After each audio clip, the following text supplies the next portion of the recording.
Orang bermalam-malam jagungan sama teman asik itu kan perlawanan terhadap nafsu kita, syahwat kita untuk mungkin nikmati dugem di bar atau di tempat-tempat maksiat. Itu setan di Indonesia tuh kakuati sama Ki Jawa. Orang supaya tidak tertarik maksiat itu Ki Jawa cukup ketemu kancane masak terong guyon, gejol-gejolokan zaman mondok, sewengi lulus sangka maksiat. Bar wis tutup. Saya akan cerita sedikit tentang tradisi hujjah. Dulu lama itu kelihatannya sederhana, tapi kalau berargumentasi itu hebat. Tadi Gus Yofur menyebut kitab Mbah Hasyim itu mengharamkan kentong. Beliau masyhur itu punya kitab namanya Al-Jasus an Tahrimin Nakus. Intinya kentong itu haram. Secara dalil ini meyakinkan sekali karena ketika Rasulullah rembukan sama sahabat, kita dengan apa memaklumatkan orang kalau waktu sholat masuk. Ada sahabat yang usul pakai kentong. Dzaka lin nasara itu Nasrani. Ya pakai buk itu semacam trompet besar. Dzaka lil Yahud. Kemudian ada yang usul kalau gitu api ya Rasulullah dzaka lil Majus. Sehingga dari hadis itu Mbah Hasyim berpikir kentong itu haram. Tapi Mbah Fakih Mas Kumambang itu mengkritik Mbah Hasyim dengan ngarang kitab Hazruus an Tahrimin Nakus. Jadi beliau komentari kitab itu sambil geleng-geleng kepala. Kitab kok keliru nganti ngono itu. Jadi cara pikirannya siapa Ki Fakih. Kentong di Indonesia itu kanggo wedhus dicolong gitu. Pos kampling gitu. Kalau ada banjiran ya kentong, ada maling ya kentong. Jadi enggak ada persamaan sama sekali dengan kentong yang milik orang apa? Nasrani. Sehingga di pondok saya itu ada kentong tapi jelek sekali. Karena itu satu-satunya cara supaya beda dengan kentong yang di gereja. Kalau elek kan mirip kentong di pos kampling. Itu ya agak-agak ilmiah sedikit. Dulu ceritanya Gus Yofur itu saya teruskan. Itu singkat cerita, itu kalau yang di kejadian di Termas itu Mbah Dimyati sudah nyuruh semua kentong disembunyikan karena mau ada Mbah Hasyim. Cerita itu mukarrar di Kiai Fakih sama di Kiai Dimyati Termas. Setelah kentong dikumpulkan semua, Mbah Hasyim datang, senang, ngiranya Syekh Dimyati ini sependapat dengan beliau, yaitu sama-sama enggak ada kentong. Tapi setelah itu ada santri yang matur, Mbah Dim pun beres kentong pun kula delikno sedanten. Itu di depan Mbah Hasyim. Jadi GR-nya Mbah Hasyim bahwa Mbah Dim itu sependapat akhirnya hilang. Ternyata ini akal-akalan tuh gitu. Karena santrinya matur, Mbah Dim pun beres sedanten kentong beduk sudah disingkirkan. Itu di depan Mbah Hasyim. Saking lugunya santri, nah saking ikhlasnya agak ngerti mahalus syahid ini adalah Mbah Hasyim. Saya mau meneruskan cerita Gus Yofur. Dulu, ini cerita dulu. Dulu Mbah Mun ngaji di Lirboyo, tapi Kiai Makhrus ngaji sama Kiai Khalil Harun. Kiai Khalil Harun itu adik juga sekaligus muridnya Mbah Umar Harun. Mbah Umar Harun itu generasi kedua setelah Mbah Ghazali. Beliau menantunya Mbah Ghazali, tapi ya sudah ponaan. Sehingga tradisi ini penting karena saya berkali-kali bilang di mana-mana. Status orang tua dan mbah itu adalah terserah anak cucunya. Bukan terserah mbahnya, tapi terserah anak cucunya. Saya tidak akan bosan mengingatkan ini. Saya pernah di makamnya Nabi Yakub, itu ya dikemuli bendera Israel. Di makamnya Nabi Dawud. Nabi Ibrahim juga dekat sinagog. Sehingga Quran membela Nabi Ibrahim disebut maka anak Ibrahimu Yahudiyya wala Nasraniyya. Karena ketika beliau berposisi di Israel, kemudian penguasanya adalah Yahudi, bisa saja makam ini ditulisi dan distatuskan ala Yahudi. Ya seperti Nabi Yakub. Nabi Yakub itu nabi yang kita yakin tentu berkeyakinan beliau orang baik, orang muslim, orang mukmin, tapi karena di desain mereka ya dikemuli bendera Israel. Dan disebut Abul Yahud. Karena kita tahu nama lain dari anaknya Nabi Yakub adalah Yahuda bin Yakub bin Ishak bin Ibrahim. Sehingga perasaannya orang Yahudi menjadi Yahudi itu yang ngikuti mbah-mbahnya. Nah khawatir saya ketika buyut-buyut kita kaya. Buyut saya itu orang kaya dulu, namanya Mbah Durrahman. Itu kaya sekali, tanahnya banyak. Dulu cerita Mbah Hasyim ya kaya sekali. Mbah Maksum juga kaya. Mbah Abdul Aziz juga kaya. Karena dulu itu inginnya kiai itu yo ketok sugih lah, gak ngel-ngelo santri. Tapi nanti kalau cucu-cucunya sudah ndak alim, itu ndak dianggap punya tanah itu karena untuk fasilitas santri. Aku tak kedonyan, mbah-mbahku ya kedonyan. Buktinya tanah yombo. Karena dia akan menafsiri sesuai cara berpikir. Makanya sanad keilmuan yang diceritakan Gus Zofir itu harus diulang-ulang.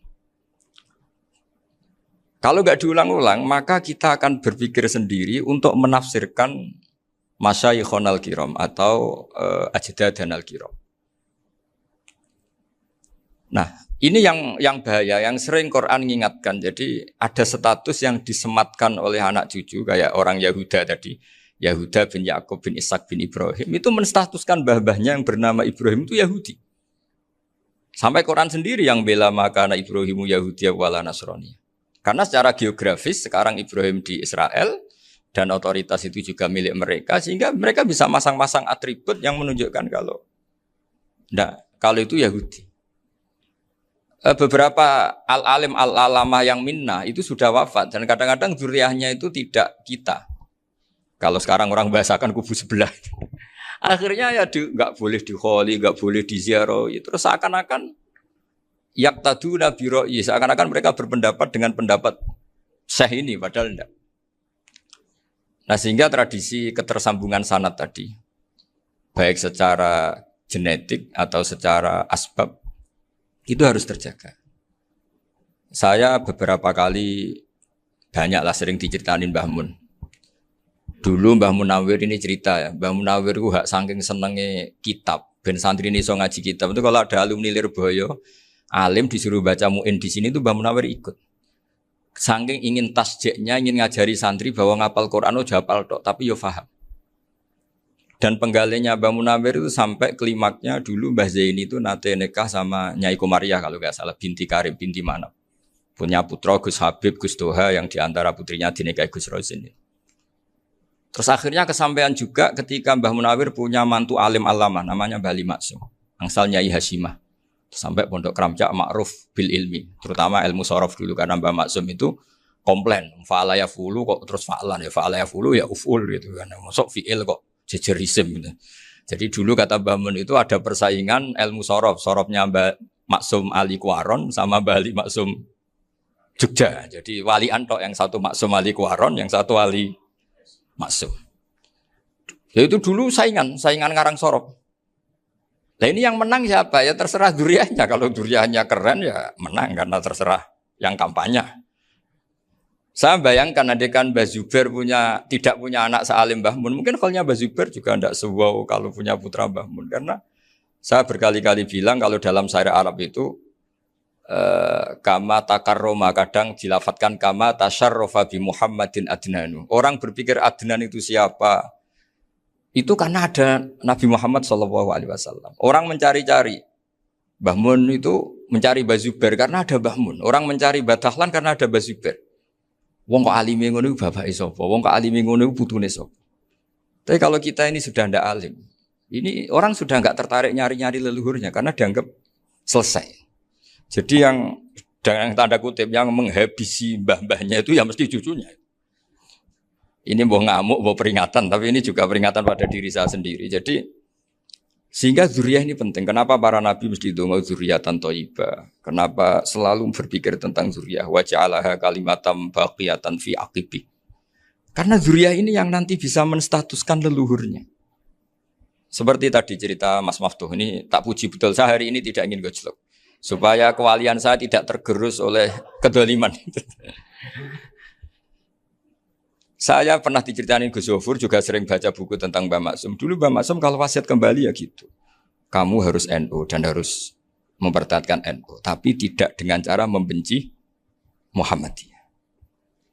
Dulu Mbah Mun juga sering cerita. Dulu Mbah Hasyim itu ngaji Syekh Mahfud.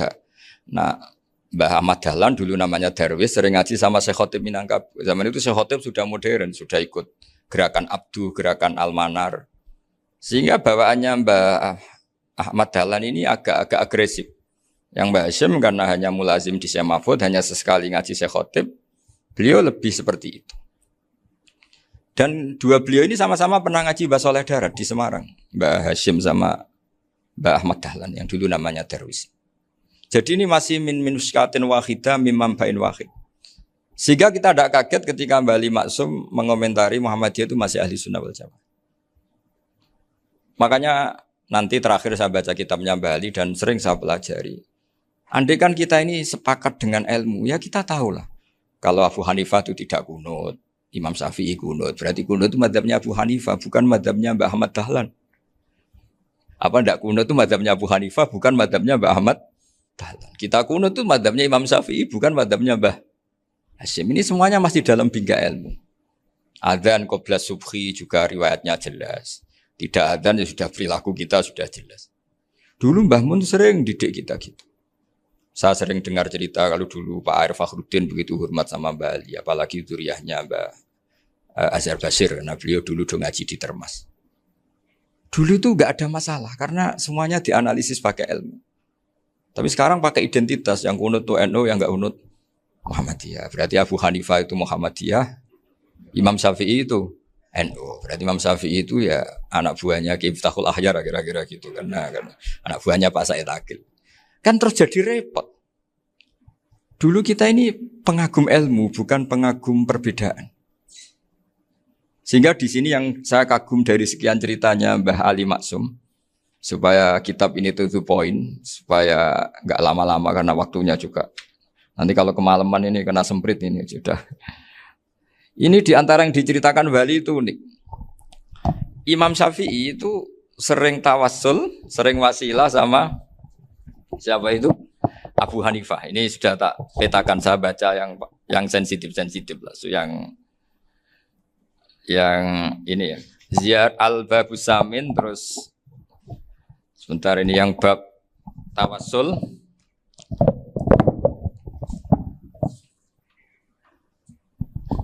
Ini di sini halaman 90, mungkin santri-santri kerap ya bisa ngecek lagi di kitab Hujatul Ahli Sunnah. Ketika cerita tawassul, di antara yang diceritakan Mbah Ali Maksum adalah perilaku ya, bukan sekedar statement tapi apa? Perilaku. Perilakunya Imam Syafi'i atau ahwalnya kalau bahasa halusnya, yang selalu ke makamnya Abu Hanifah untuk tawassul. Padahal Imam Syafi'i itu orang yang secara ilmu sering kritik Abu Hanifah. Jadi ini saya baca ini di halaman 100, jadi tawassul mulai halaman 9 berapa ini? Sampai halaman ini yang Qala sami'tu Syafi'iyya yaqul inni la atabarraku bi Abi Hanifah wa aji'u ila qabri fi kulli yaumin za'iran. Fa idza uridat li hajatun shallaitu rak'atain, halaman 100, waji'tu wa sa'altu wa ta'ala al hajat indahu fama tab'udu anni hatta tuqda. Kanal Imam Syafi'i ayyama huwa bi Baghdad yatawassalu bil Imam Abi Hanifah yaji'u ila dorihi fayusallimu alaihi wa yatawassalu ila Allah bihi fi qada'i hajati. Terus wa yatawassalu Imam Ahmad bi Imamina Syafi'i. Jadi di antara yang diceritakan Mbah Ali Maksum itu betapa Imam Syafi'i yang terkenal sering mengkritik Abu Hanifah dalam tatanan fikih karena beliau tidak percaya ada istihsan. Abu Hanifah berpendapat adanya istihsan, dan kita tahu lah ikhtilafu Syafi'i wa Abu Hanifah itu besar sekali. Tapi beliau itu tahu Abu Hanifah itu orang yang sangat soleh. Abu Hanifah itu kalau ketemu sama orang yang utang beliau itu yang lari bukan yang utang Abu Hanifah, karena takut orangnya itu izin. Jadi kalau ketemu yang utang di jalan itu yang sembunyi itu Abu Hanifah. Kenapa engkau sembunyi? Ada yang utang saya lewat, nanti orangnya malu. Jadi setingkat Robi'ah Adawiyah itu beliau di rumah ada maling itu sembunyi. Ditanya kenapa engkau sembunyi? Malu, gak ada yang dimaling. Malu sama malingnya karena serumah itu gak ada barang yang layak dicolong itu. Itu Robi'ah dia sembunyi. Itu yang bisa niru itu Abu Hanifah. Jadi wali-wali besar ini ternyata saling menghormati dan saling tawassul. Nah saya berharap tawassul ini bukan sekedar perilaku sosial, tapi memang ada sanadnya. Sehingga terus diceritakan Bali di sini dulu istaqa Umar bil Abbas. Kata siapa tawassul harus dengan Rasulullah SAW? Dulu istaqa Umar bil Abbas. Sayyidina Umar itu tawassul istisqa dengan Sayyid Abbas. Padahal kita tahu Sayyid Abbas ini tidak nabi. Terus beliau cerita sampai Imam Syafi'i tawassul sama Abi Hanifah.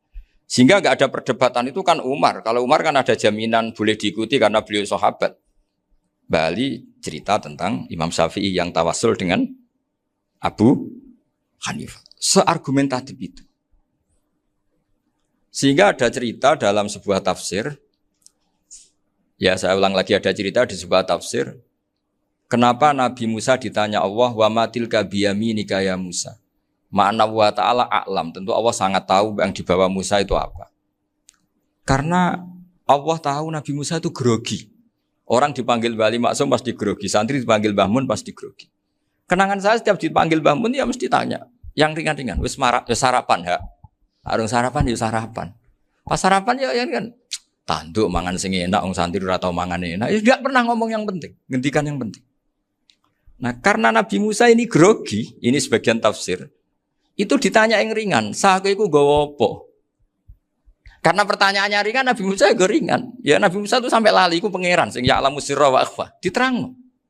Niki tongkat Gusti. Gunane kathah Gusti tongkat iki. Qala ya aso ya atawakkau 'alaiha wa ahusyu biha 'ala ghanami wal ya fiha ma'arifu ukhra. Oh, tongkat Gusti niki penting mesti. Nggih nak. Nggih macam-macam lah Gusti. Atawakkau 'alaiha wa ahusyu biha 'ala ghanami kangge menghalo kambal. Masih terangno terakhir dan yang lain-lain Gusti. Wal ya fiha ma'arifu ukhra. Sehingga akhirnya rileks. Karena Nabi Musa terus ngerti. Ternyata ketemu pangeran itu gak seserem yang saya bayangkan gitu. Pertanyaannya ringan. Itu ada ilmunya. Tapi cerita ini yang versi tafsir ini tidak yang seperti di Manaqibul Ghazali. Di beberapa kitab tentang Manaqibul Ghazali diceritakan di alam roh Nabi Muhammad SAW itu yubahi bi ummati, saking yubahinya sampai ngendikan ulama ummati ke anbiya'i Bani Israel. Ulama umatku itu pinternya atau statusnya itu mirip-mirip lah. Kaf itu ya mirip-mirip lah, mirip-mirip kayak ulamanya nabinya Bani Israel. Akhirnya Nabi Musa itu tersinggung sekali. Bagaimana mungkin ulama disamakan dengan apa? Nabi. Sehebat-hebatnya ulama itu kan tidak akan yabluhu darajatan nubuwah atau yartaqi ila darajatin nubuwah. Itu akhirnya, ya kalau kamu nggak percaya panggil. Yang dipanggil Imam Ghazali. Ya Nabi Muhammad juga nggak mau kalah itu. Kalau manggil ulama RT ya kalah keok. Gitu. Akhirnya Imam Ghazali datang, ditanya sama Musa, Mas Muka, nama kamu siapa? Ana Muhammad bin Muhammad Al-Ghazali At-Tusi Asy-Syafi'i. Itu disebut panjang. Nabi Musa guyu-guyu. Kamu lama kok ngomong yang nggak penting. Ditanya namanya kok penjelasannya sepanjang itu. Dianggap itu satu kesalahan. Masa tanyanya nama kok ditanya. Jawabnya Muhammad bin Muhammad Al-Ghazali At-Tusi Asy-Syafi'i. Kepanjangan itu. Ketika Nabi Musa agak mencibir, agak gimana itu. Terus saya Imam Ghazali, kalau ini masalah, lebih masalah jenengan. Apa itu?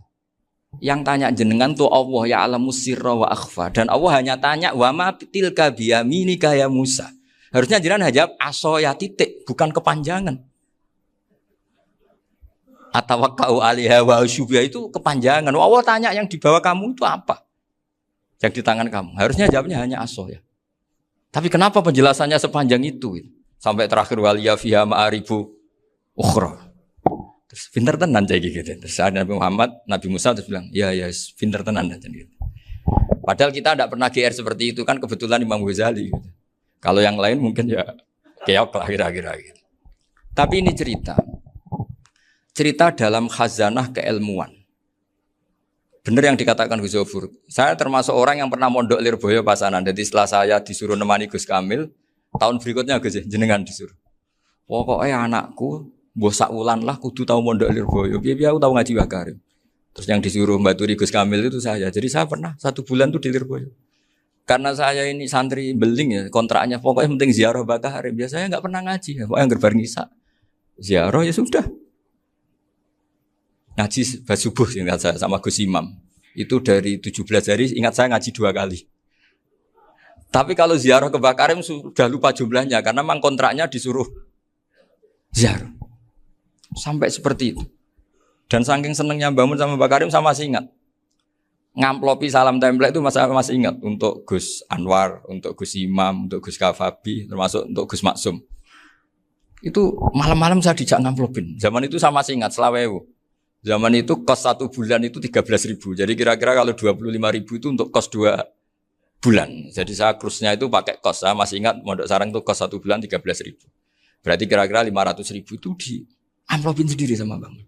Ini untuk Gus War, ini untuk Gus imam ini untuk Gus. Padahal Gus Imam ini mondoknya sudah di Mbah Mun.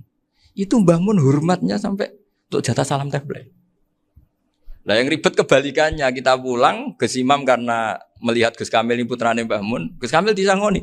Saya juga disangoni karena Gus Imam dulu ngaji juga sama Pak D saya. Sama keluarga saya. Itu kata Gus Kamil setelah keluar, mau agak muni gua abal, boten berarti gua aku. Karena ini penting. Ini kalau sampai dianggap tukar guling, ribet deh. Jadi ditakwil sendiri lah. Mau gak muni gua abal ya, boten wis, yes berarti halal. Tapi sama Mbah Mun ya ditanya. Ditanyanya bukan apa karena untuk meneruskan tradisi bahwa kalau kiai ketemu itu ya saling memberi hadiah, saling itu sudah faqaddimu baina adana juwakum apa? Sedekah. Sehingga ketika Kapya ini punya Bali Maksum alim alama, kemudian melahirkan murid-murid yang juga ipar kayak Mbak Warsun bisa ngarang apa Kamus Al-Munawwir, Pak Bik juga punya karangan Kamus Al-Mu'asir. Saya itu punya semua. Karena ini adalah buah dari bahwa kita ini tidak kalah sama produk-produk yang di sana. Bahwa produk di kita ini sudah cukup untuk mengantarkan orang menjadi alim alama. Dulu Mbak Zubair ke Mekah ya sudah alim alama. Gus Zufur ke Al-Azhar sudah alim semua. Teman-teman kita ke Mekah itu sudah alim semua. Padahal produk mondoknya ya tadi. Mau digojlok kiai ini, terus mangkel be keamanan biasanya. Biasanya musuh besar pondok itu keamanan. Jadi bukan berarti gojlok ibunya Gus Maftuh enggak. Biasanya keamanan itu musuhnya apa? Banyak. Itu tradisi keilmuan itu harus dijaga dengan hujjah dan dengan tadwin, dengan pembukuan. Saya punya sekian cerita ya, misalnya dulu kita mungkin iskal itu janggal. Kenapa sih orang Islam tukaran sama orang Islam? Sehingga di antara doa Nabi yang enggak dikabulkan Allah, enggak boleh dikabulkan sama Allah enggak boleh, bukan berarti enggak mustajab. Redaksinya famana aniha, memang enggak boleh. Redaksinya bukan falam yastajib lahu tapi famana aniha. Di Al-Marrah As-Salisa ini Nabi dilarang, yaitu melarang umat Islam itu jangan sampai tukaran sama umat Islam sendiri. Itu kata Allah, ya tidak bisa kata Allah, kalau itu tidak saya kabulkan. Itu dulu guru-guru kita nyontohkan sederhana. Kira-kira kalau saya tukaran wek Gus Zofuru, Mbah Mun luwih ikhlas dibanding ditukari wong liya. Nak ana kakak ditabuk adik, wong tua luwih ikhlas dibanding ditabuk tangga. Barokahnya membaca kita lebih mentoleransi. Kalau ada Mbah Hashim dikritik Mbah Fakih Mas Kumambang, kita ikhlas itu. Tidak dikritik guru PAUD, itu kan.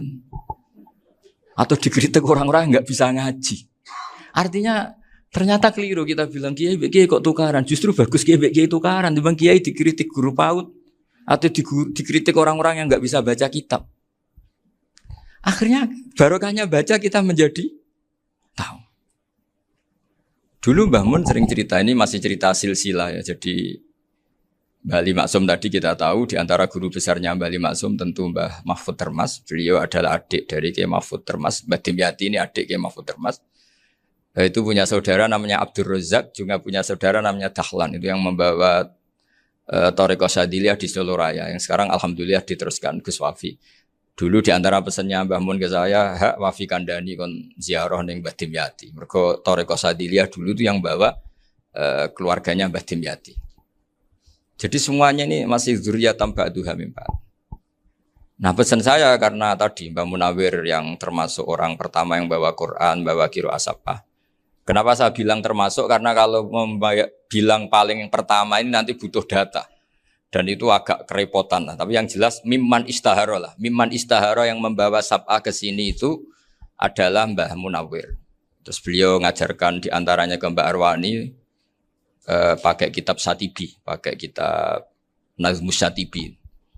Terus Nazmus Satibi itu diteruskan oleh Mbak Arwani, ditulis. Yang nulis dulu Mbak Dola Salam. Bapak saya itu murid Mbak Dola. Dulu Mbak Dola sebelum ke Mbak Arwani ngaji sama Ki Said di Sampang. Bapak saya sebelum ngaji di Mbak Dola sudah hafal Quran lewat buyut saya sendiri namanya Ki Zubaidi. Yang Ki Zubaidi akhirnya jadi menantunya Mbak Ahmad Su'eb. Jadi buyut saya kandung ini namanya Sofia, itu angsal keluarga Lasem yang adiknya. Sofia ini punya adik Badi'ah yang jadi ibunya Ki Sahal. Terus Ki Sahal punya Mbak Yu namanya Muzayanah, punya di Garwo Ki Mansur punya anak Gus Qayyum. Jadi dulu ibu saya, ibunya Gus Sofur, ibunya Pak Maftu itu semuanya di Lasem. Karena saya dari keluarga Gen ya Lasem, dari keluarga sanad guru ya Lasem. Tapi Lasem Bahdawi itu dulu ngajinya di Mbah Umar Harun di Sarang. Nah, Mbah Umar Harun ini menangi Sayyid Ahmad Zaini Dahlan. Sayyid Zaini Ahmad Zaini Dahlan ini punya cucu keempat yang hidup di Sedan. Terus makamnya di Lasem. Namanya Habib Haidar. Itu yang nulis biografinya Mbah Maksum. Mbah Maksum bukan Bali. Biografinya Mbah Maksum. Itu ditulis oleh Habib Haidar. Namanya Haidar bin Hasan bin Sodaqoh bin Ahmad Zaini Dahlan. Nah, Habib Haidar ini menantunya Sayyid Hamzah Sato. Hamzah Sato itu Hamzah bin Abdullah bin Umar. Itu kakaknya Sayyid Abi Bakar Sato, Sohibul I'anah. Nah, Sayyid Umar ini yang dulu ngajari mbahnya Mbah Mun namanya Ahmad bin Su'aib. Nah, di antara ajarannya adalah baca kitab-kitab kecil yang bisa dihafal. Dibawalah ke sarang jadi metode muhafadzah. Tapi kemudian lama-lama oleh pondok itu jadi syarat kenaikan kelas. Dulu gak ada muhafadzah untuk kenaikan kelas ya, supaya orang alim itu harus hafal. Lama-lama dipakai syarat untuk muhafadzah. Jadi semua ini sanad harus kita ingat supaya kita bisa menjaga tradisi. Termasuk tradisi ini kiai seneng jagungan, terus ngomong ra penting. Itu juga sanad. Setahu saya Mbah Mun itu kalau ketemu bapak ya guyon terus. Saya punya kenangan tuh yang dulu agak iskal tuh begini. Ada isu lah, entah isu entah hoax entah apa, ada kaji itu agak beling itu, pokoknya beling lah. Seneng siapa itu, rondo lah apa. Pokoknya beling gitu. Ketika Mbah Mun dilaporin tamu kalau kaji itu beling sama rondo itu. Mbah Mun tanyanya lucu. Lho ayu no cum. Wahyu banget, Mbah. Wahyu. Itu bapak juga bakas ayu nih. Dulu saya sekali ini kiai kok bakas wong ayu, bakas budine barang lah kira-kira gitu. Tapi setelah saya tambah alim, tambah ngerti itu kata bapak gini. Ya apik bakas ayu hak timbang iya no malah qadzaf. Ternyata seni. Sekali Mbah Mun atau bapak bilang, "Waji kok zina kaji," maka larinya ke qadzaf. Maka menghindari bahasa menuduh, ngomong yang enggak penting. Lho ayu no. Jadi kiai dulu tuh orang sok suci tapi menghindari hal-hal yang jadi punya seni untuk ngelola kehidupan. Orang bermalam-malam jagungan sama teman asik itu kan perlawanan terhadap nafsu kita, syahwat kita untuk mungkin nikmati dugem di bar atau di tempat-tempat maksiat. Itu setan di Indonesia tuh kakuati sama Ki Jawa. Orang supaya tidak tertarik maksiat itu Ki Jawa cukup ketemu kancane masak terong guyon, gejol-gejolokan zaman mondok, suwengi lulus sangka maksiat. Bar wis tutup. Perlawanannya sederhana, enggak pakai tahajud, enggak pakai wiridan karena Ki Jawa juga koyoke rapati potongan ahli ibadah gitu. Itu jagungan. Jadi setahu saya itu pernah lihat Bali itu sekali ketika beliau ngisi ceramah di Mbah Hamid Bedowi. Saya masih kecil diajak bapak. Dulu kalau bapak ngelihat Bali sama Mbah Hamid itu mesti nangis. Karena dua orang alim bertemu. Yang akhirnya ya bisanan itu. Mbah Hamid punya anak Gus Nasih, di sini ada Mbah Nafisa, terus jadi Mbak Salih Hindun itu. Jadi dulu itu ya guyon terus ketika ketemu. Itu yang sering bodoni Mbah Hamid itu ya Ki Bisri. Ki Bisri itu kalau datang ke Ki Hamid Pasuruan, nak wali tenan aku teko ditata nomangan. Jadi ukurannya ya. Ternyata sampai sana dikeimangan tenan. Masih belum mengakui, kan nak wali tenan aku kiai rung di mobil, dongakno aku di mobil. Sudah kalah satu seri itu masih gak terima. Lalu itu Mbah Hamid akhirnya berdoa, ayo monggo, mungkin-mungkin Ki Bisri gak ada mobil. Itu setelah didoain masih tanya, mereknya apa merek? Jadi itu Mbah Hamid jawab, yo paling Holden itu, paling Holden. Itu nyari mobil itu ya adalah dapatnya Holden. Suatu saat Mbah Bisri diundang Mbah Hamid gak dikasih bisar, karena utangnya sudah banyak Mbah Hamid, Mbah Bisri ini utang doa tadi. Itu ya gak dikasih besar ya gak mau kesang apa-apa kelambimu kayak aku.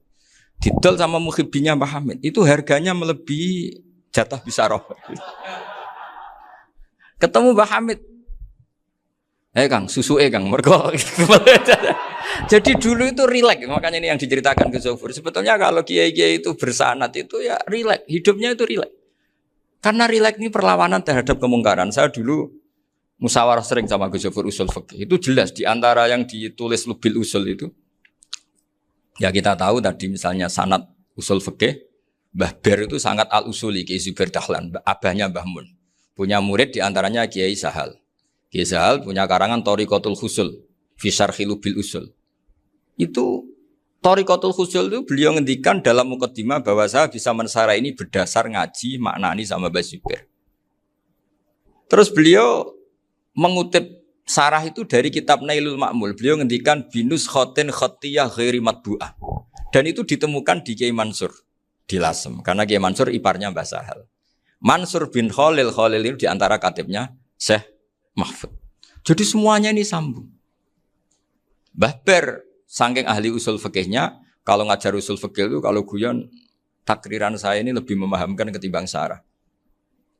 Ya sudah, terus Mbah Zubair Kiai Fakih, terus Syekh Mahfud.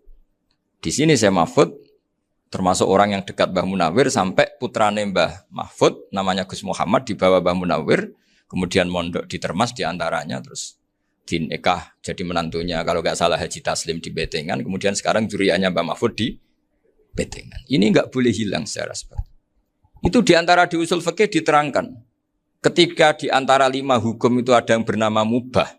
Mubah itu boleh dilakukan, boleh ditinggalkan, dan kalau dilakukan ya tidak berpahala, tidak disiksa. Itu ada ulama yang protes. Protes nggak bisa seperti itu. Ithma min mubahin illa wa tahaqqaqu bihi tarku haramimma. Fa'il zamu minas sukun tarkul qatli wa minas sukut tarkul qadaf. Tidak bisa, mubah itu tidak ada. Kalau kiai jagungan semalaman, itu Allah ngitungnya itu hada taroka dugem, wahada taroka delok dangdut, wahada taroka kada wakada. Oh, itu luar biasa. Dan kita ngikuti yang seperti itu saja. Gak usah tahajud, gak usah witir telulas, kaya ora kuat timbang gremeng. Sewengi jagungan, setan ngenteni kita tergoda maksiat, ternyata maksiatnya sampai tutup, kiainya masih apa? Jagungan. Jadi jagungan saja ada ilmunya bahwa itu perlawanan terhadap tarkul ma'asi. Sehingga bagaimana Anda katakan mubah ini mubah, toh gunanya adalah tarkul haram. Meskipun efek mubah juga bisa tarkul wajib, wae bojo blonjo turu. Karena wae ngrumat ibuke turu. Itu halal wajib. Jadi mubah itu resikonya ya bisa tarkul wajib, bisa tarkul haram. Sehingga kalau sanad ini terjaga secara baik, secara kultur, saya sering juga sakuan sama Gus Yofur, itu mesti tak niati gitu. Jagungan wong alim kuwi ibadah dan menikmati ibadah adalah dabul auliya wa dabul ulama. Kata Imam Ghazali, pada akhirnya waqud buhadatin al-istilzat bil mubahat. Kata Imam Ghazali, pada akhirnya qutbu hadaddin, madaru hadaddin, pokok dari agama ini adalah melawan kemaksiatan dengan kita menikmati al-istidzat bimubah. Kita menikmati sesuatu yang dibolehkan Allah Subhanahu wa taala. Dan seperti ini itu bisa qasmu dhuhri syaitan, bisa menghancurkan punggungnya setan. Karena kalau melawan setan dengan ibadah ini kadang kita capek selain isra potongan. Tapi nak kangkang ning komplek H gitu jagungan mbek kancane, ngenang melarate, mbok ngenang ra sekolah ramunggah, kenangan sing ramunggah diarani istiqomah. Gitu kan. Diarani tulus zaman, kok sing munggah dianggap kesusu.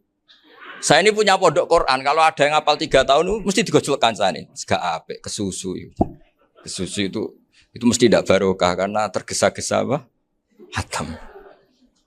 Sehingga yang enggak hatam-hatam itu kayak partai mayoritas. Ini yang partai tulis zaman katanya. Ahli sobri katanya. Akhirnya di pondok gara-gara itu mau guyon, tapi enggak ada stigmasi yang enggak naik. Di Pondok Sarang itu saya punya teman itu banyak yang sekelas dengan saya, sekelas sama Gus Kamil, akhirnya sekelas dengan Gus Zofur. Padahal saya ini kakak kelas. Saya temannya, Gus Kamil temannya Gus Zofur. Ini anak ini nggak pernah naik, itu nggak dicibir di pondok.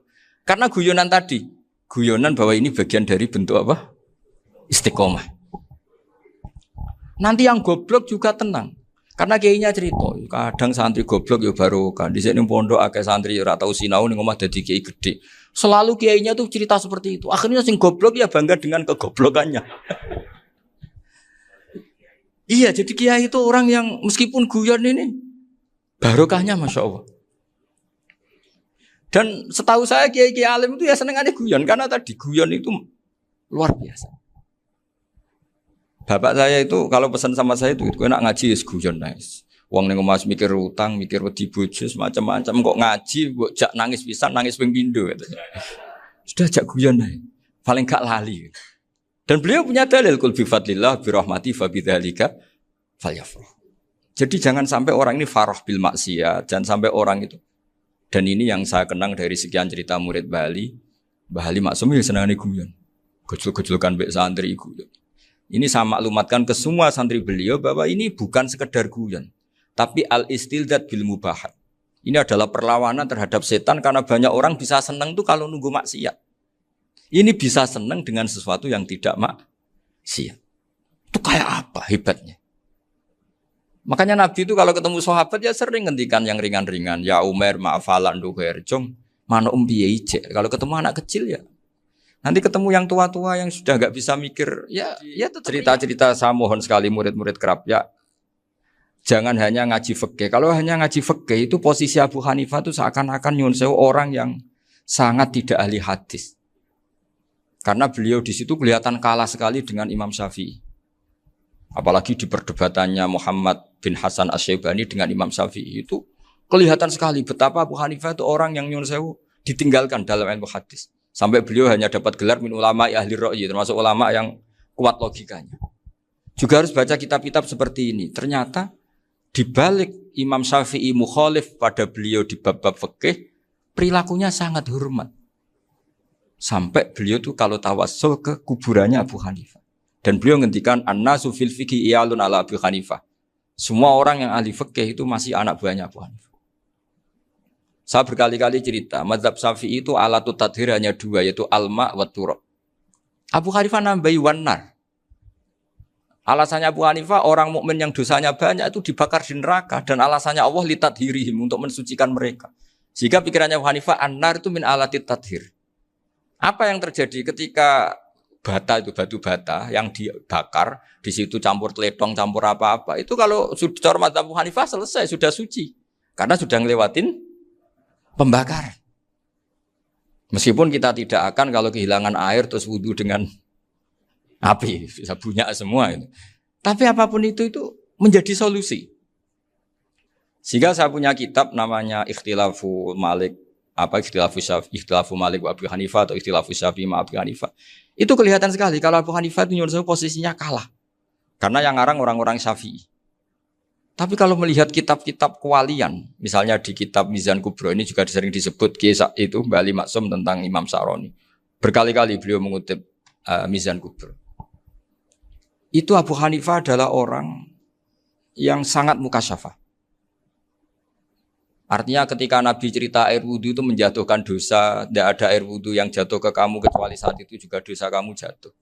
Itu beliau datang ke Madharota Kufah. Kemudian beliau bilang sama si orang tua tadi, tub anizina. Orangnya terus bilang atubu minazina. Ada lagi pemuda datang dibilangin tub an ukuki walideka. Terus bilang tub tu an ukuki walidaya. Sampai yang terakhir ada tub an simai alatilahwi atau an samai alatilahwi. Terus tub tu an samai. Ketika orang itu ditanya, kenapa engkau begitu tahu dosanya apa? Saya tahu air wudu ini menjatuhkan apa. Jadi kira-kira kalau zina mungkin ya batang babi lah. Kalau hanya sekedar melihat bak-bak mungkin ya curut atau tikus lah kira-kira gitu. Nah dulu sediluk ya mungkin ya tikusnya cilik gitu. Nah dulu suwi ya tikus werok itu atau apalah. Pokoknya beliau itu tahu. Tapi anehnya Abu Hanifah apa? Setelah itu dia nangis minta mukasafahnya ditutup. Ya Allah saya ini mukasafah kok malah menjadi tahu sawatil mukmin. Padahal aturan syariat jenengan man satara musliman satarahu bahwa enggak baik melihat jeleknya orang mukmin. Minta ditutup. Makanya saya ini bangga ada mukasafah. Makom yang kita sampai sekarang tuh makom setelah Abu Hanifah mukasafah. Jadi Abu Hanifah repot-repot mukasafah, minta makomnya ditutup tidak menjadi mukasafah. Dan alhamdulillah kita sudah tidak mukasafah sebelum minta ditutup. Jadi kita ini keren. Keren karena aturannya itu man satara musliman satara huwa, yang tidak tahu aibnya orang muslim maka Allah akan nutupi aibnya di akhirat. Dan kita alhamdulillah barokahnya tidak mukasafah, tidak ngerti aibnya orang mukmin. Jadi kita harus pakai patokan ilmu.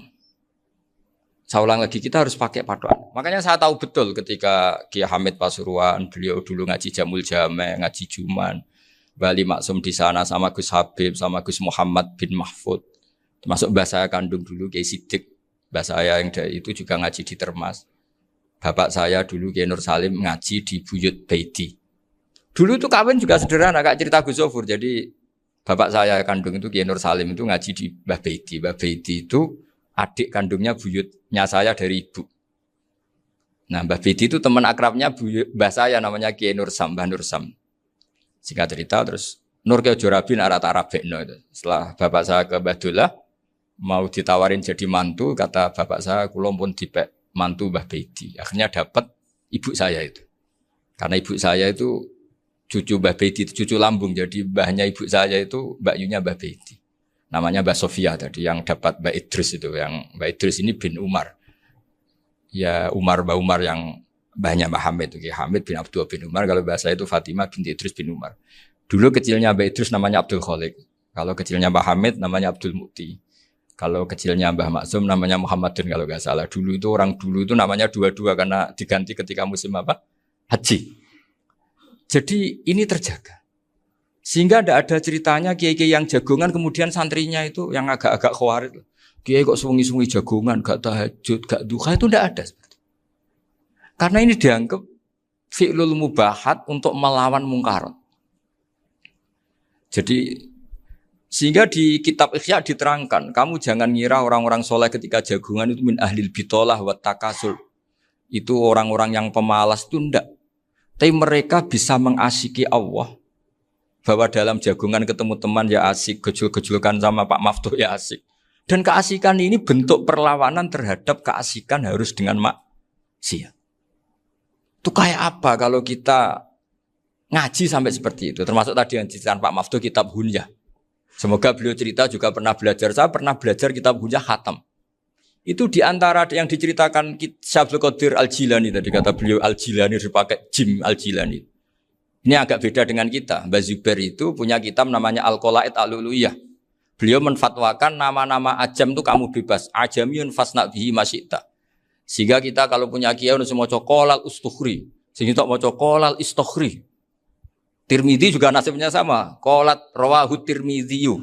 Sing sitok rawahut Turmudziyu. Yang satu rawahut Tarmidziyu. Ya karena kita keluarganya Tarmidzi apa enggak gitu. Makanya kata Mbah Mun sama masih ingat.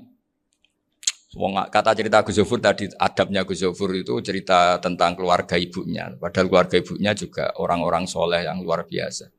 Itu kata Mbah Mun, kowe roh jenenge Imam Bukhari tahu ya.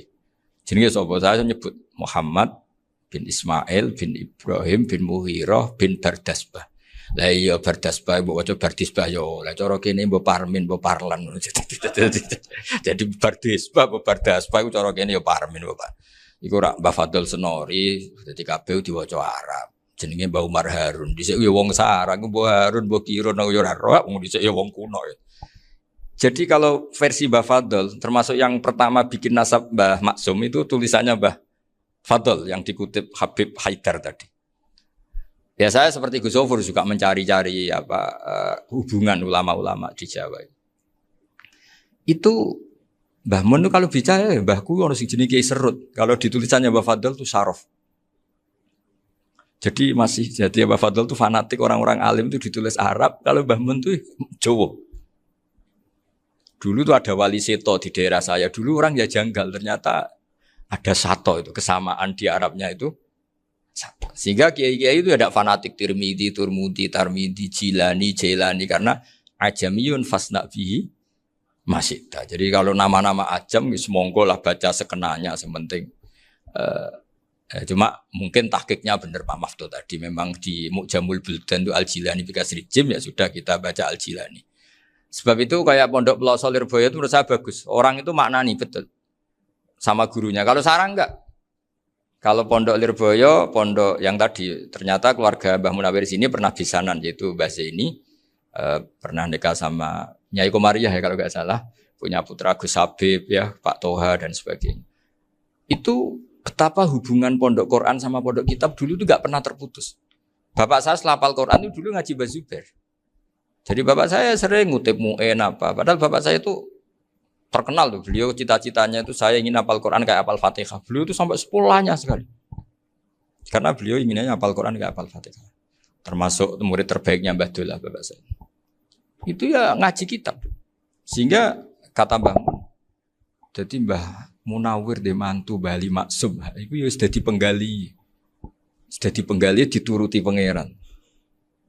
Lahirlah seorang Bali Maksum yang membawa. Jadi dulu itu ya Gus Muhammad yang ngaji di Termas, nanti Mbak Arwani sebelum ngaji di sini ngaji di Tebu Ireng. Sehingga Mbak Arwani bisa ngarang kitab. Beliau ngarang kitab tentang Sab'ah. Faidul Barokat namanya. Ya nulisnya ya fasih ya. Saya punya tulisan tangannya Mbak Arwani itu banyak. Saya juga punya tulisan tangannya Mbak Hasyim Asy'ari ketika nyurati buyut saya yang di Damaran itu pakai bahasa Arab. Jadi dulu itu Mbah Ali Maksum juga sama. Surat-suratannya dulu sama tokoh-tokoh Muhammadiyah ya bahasa Arab.